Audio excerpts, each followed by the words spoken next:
श्री राधे।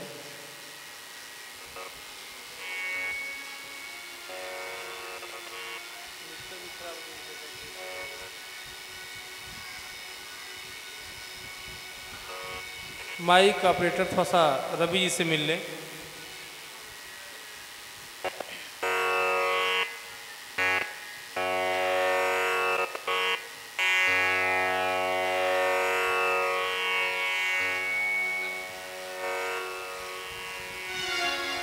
बोलिए रामचंद्र भगवान की जय हो।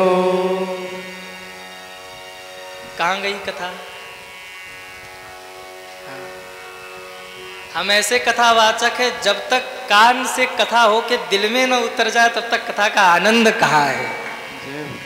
इतनी दूर से हम चल के आए और सूखे सूखे कथा गा के चले जाए तो कहाँ मजा है साहब। अभी तो पहला दिन है, आनंद लेना है ठाकुर जी की कृपा से। और मैं आप सभी से भी कहूँ, खूब खुल के आनंद लीजिए। जीवन में ऐसा मौका बार बार नहीं मिलता है जब उनकी। मैं तो कई बार कहता हूँ, कथा पैसे से नहीं होती, कथा प्रतिष्ठा से नहीं होती, कथा व्यवस्था से नहीं होती, कथा तो राम जी की कृपा से होती है। उनकी कृपा न हो तो सब कर लीजिए, कथा नहीं हो पाएगी। और उनकी कृपा बरस जाए ना तो कुछ भी ना करो तो भी जोड़ जोड़ के माध्यम बना करके राम जी अपनी कथा करवा लेते हैं। राम जी की कथा राम जी कराते हैं। याज्ञवल्क्य जी ने कहा, भारद्वाज तुमने अपने राम के बारे में बताया, अब मैं कुछ राम को बताता हूं, तुम बताओ इन चारों राम में से किसकी पूजा करते हो। याज्ञवल्क्य जी बोले, एक राम दशरथ का बेटा, एक राम घट घट में लेटा, एक राम भरत का भाई, एक राम जनक जी के जमाई। इन चारों राम में से किसको पूजते हो? भारद्वाज जी ने हाथ जोड़ा, कहा बाबा वही राम दशरथ का बेटा और वही राम घट घट में लेटा, वही राम भरत जी को भाई, वही राम जनक को जमाई। ये चारों राम तो एक ही हैं। याज्ञवल्क्य जी ने कहा, भारद्वाज जब जानते हो तो पूछते क्यों हो? हाँ, जब सब जानते हो कि चारों राम एक ही है, वही राम दशरथ का बेटा, वही राम घटघट में लेटा, वही राम भरत को भाई, वही राम जनक को जमाई, तो पूछते क्यों हो? धीरे से हाथ जोड़ के कहा, बाबा राम कथा सुनना चाहता हूं। याज्ञवल्क्य जी ने कहा, भारद्वाज जब कथा ही सुननी है तो सीधे से कहते कि कथा सुनना है, अरे कान पकड़ना ही तो सीधे पकड़ो, घुमा के क्यों पकड़ते हो? कहा, बाबा सीधे से कथावाचकों को पूछने पर दक्षिणा देना पड़ता है और कथावाचकों की दक्षिणा बड़ी लंबी होती है साहब, इसलिए हमने घुमा के पूछा। पर बाबा यदि आप समझ गए तो बताइए ना, मुझे राम के बारे में बताइए, मुझे राम कथा सुनाइए। गदगद हुए याज्ञवल्क्य जी, बैठ गए। कहा, भारद्वाज ऐसे ही संशय किन्हा भवानी, ऐसे संशय किन्हा भवानी, महादेव तब बखानी, महादेव तब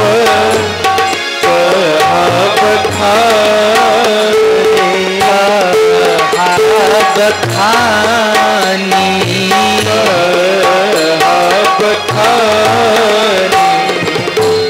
याज्ञवल्क्य जी बोले, हे भारद्वाज, जैसा संदेह आज तुमको हुआ है ना, ऐसा ही संदेह एक बार शंकर जी की पत्नी माता सती को हुआ था। याज्ञवल्क्य जी की बात को सुनकर भारद्वाज जी ने हाथ जोड़ा, कहा, बाबा राम कथा बाद में सुनाना, पहले ये बताओ कि सती माता को कैसे संदेह हुआ। लो, याज्ञवल्क्य जी हंसने लगे, तुमको संदेह हुआ और तुम कहते मेरी छोड़ो, सती माँ की बताओ। और भारत के लोग बहुत चालाक है, हाँ? इनके चालाकी को तो पूछो नहीं साहब। हाँ? आप देखो, अपनी बहुरिया सुबह सुबह चाय न पिलावे, 4 गाली सुनावे, कोई मतलब नहीं, और पड़ोसी के घर में चम्मच भी बाजे ना तो माताएं गांव भर घूम के हल्ला, देखो देखो झगड़ा हो रहा है। अरे अपनी तो देख मैया, नहीं नहीं हमारी तो बहुत अच्छी है, भले 4 गाली सुनावे सुबह सुबह। हम अपनी ओर नहीं देखते, हम दूसरों की ओर देखते हैं। कहा बाबा मुझे सती माँ के बारे में बताइए। हमको संदेह हुआ ये तो ठीक है, पर सती माँ को कैसे संदेह हुआ? याज्ञवल्क्य जी मुस्कुराए और भारद्वाज से कहा, भारद्वाज जी सुनिए, एक बार त्रेता जुग माही शंभु गए कुंभज ऋषि पाहे। एक बार त्रेता युग में शंकर जी कथा सुनने गए। कहाँ गए? बोले शंभु गए कुंभज ऋषि पाही। और अकेले नहीं गए, संग सती जग जननी भवानी पूजे ऋषि अखिलेश्वर जानी। साथ में अपनी धर्मपत्नी सती माता को भी ले लिया। अकेले क्यों नहीं गए? देखो, जब व्यक्ति का विवाह होता है ना, तो वो अग्नि के समक्ष ये संकल्प लेता है कि हम धर्म में, अर्थ में, काम में और मोक्ष में साथ साथ रहेंगे। शंकर जी आज क्या करने जा रहे हैं? क्या करने? अरे बोलो ना। कथा सुनने, धर्म करने, और धर्म करने गए तो धर्म पत्नी को भी साथ में लिया। शंकर जी अपने जाकर, मानो हम सबको कहना चाहते हैं, दुनिया वालों मैं कथा सुनने गया ना तो अकेले नहीं गया, तुम भी कथा सुनने जाना तो अकेले मत जाना। और यहाँ जितने शंकर जी लोग आज आए हैं ना, अकेले अकेले, मैं कहूँ भोले बाबा लोग अपनी अपनी पार्वती मैया को साथ लेके आया करो। यहाँ जितनी पार्वती मैयाएं अकेली अकेली बैठी हैं ना, मैं पार्वती मैयाओं से भी निवेदन करूं अपने अपने भोले बाबा को लेकर आना। अब कई माताएं सोच रही होंगी, महाराज हमारे पति देव ड्यूटी रहते, ऑफिस रहते, बाहर रहते, काम धाम में व्यस्त रहते, क्या करें? कोई बात नहीं, बच्चों को ले आओ। महाराज बच्चों की पढ़ाई है, बहू को ले आओ, बहू को घर का काम है, चलो कोई ना मिले पड़ोसी को पकड़ लाना। क्यों? सत्संगी होगा तो परेशान नहीं करेगा। सट सुधरई सत्संगति पाई। किसी न किसी को पकड़ लाइए, कथा में अकेले मत जाइए। और मैं तो कहूँ आज जैसे तैसे आप आ गए, लेकिन आज तो केवल प्रथम दिन है चुकी, इसलिए जैसे तैसे आप आए, लेकिन कल अकेले मत आना, एक एक लोग 5-5 लोगों को लेकर आना। आप कहोगे महाराज इससे क्या होगा?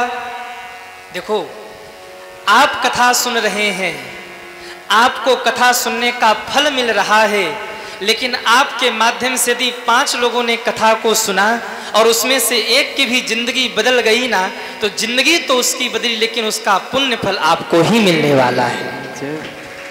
और मैं तो कहूँ अकेले मत आइए, पत्नी को लाइए, बेटे बहू को लाइए, बच्चों को लाइए और परिवार सहित आके कथा को सुनिए, क्योंकि ये कथा केवल राम के परिवार की नहीं है, ये कथा तो हम सभी के परिवार की है। इस कथा को सब सुने, इसलिए आज जैसे आ गए वैसे आ गए। आज कथा से घर जाना और कल सुबह से लेकर शाम तक आप सभी लोगों को एक काम करना है। जितने लोग भी आपको मिले ना, उसको अपनी ओर से निमंत्रण दीजिएगा भैया, क्योंकि ये कथा किसी एक की नहीं है, ये कथा प्रभु करा रहे, ब्रह्मदेव बाबा, श्री हनुमान जी और भोले बाबा करा रहे, और हम सब उनके भक्त हैं, इसलिए हम सभी की ये कथा है। इसलिए अपनी ओर से निमंत्रण देना कि मंदिर पे कथा हो रही है, आप आइए। तो कल कितने लोग 5-5 लोगों को लेकर आएंगे, वो हाथ उठाएं। क्या बात है। और जिन्होंने हाथ नीचे किया वो नहीं आएंगे क्या? 5 को लेकर आइए, क्या बात है। जिनको नहीं जानकारी उनको सूचना दीजिए, कथा प्रारंभ हो गई है। शंभु गए कुंभज ऋषि बाबा गए, दरवाजे पर जाकर आवाज लगाया, अलख निरंजन। कुंभज ऋषि ने दरवाजा अरे महादेव आए हैं। आप जरा सोचिए, सुबह सुबह आप घर का दरवाजा खोलो और महादेव मुस्कुराते हुए आपके दरवाजे पर खड़े रहे, आपको कैसा लगेगा? समझ में नहीं आएगा, क्या बिठाएं, क्या खिलाएं, कैसे सेवा करें। दौड़कर चरणों में गिरे, बाबा कैसे आना हुआ? यदि कोई कार्य था तो आपने हमें बुला लिया होता, आपने स्वयं कष्ट क्यों किया महादेव? महादेव ने कहा, कुंभज मैं तुम्हारे पास राम जी की कथा सुनने आया हूं। कुंभज ऋषि की आंख में आंसू आ गए, हे महादेव आज मेरा जीवन धन्य धन्य हो गया, क्योंकि मेरे दरवाजे पर कथा सुनने जीव नहीं, मेरे दरवाजे पर तो कथा सुनने साक्षात शिव पधारे हैं। इतने भाव विभोर हुए, मर्यादा भूल गए, चरणों में प्रणाम करके बाबा को ऊपर बिठा दिया और कुंभज ऋषि नीचे बैठ गए। देखो कथा का नियम क्या है, वक्ता ऊपर बैठे और श्रोता नीचे बैठे। आप कथा सुनने आए हो, मैं आप लोगों को यहां बिठा दूं और खुद नीचे बैठ के कथा गाऊं तो कैसा लगेगा? अच्छा लगेगा। लेकिन प्रेम में नियम बदल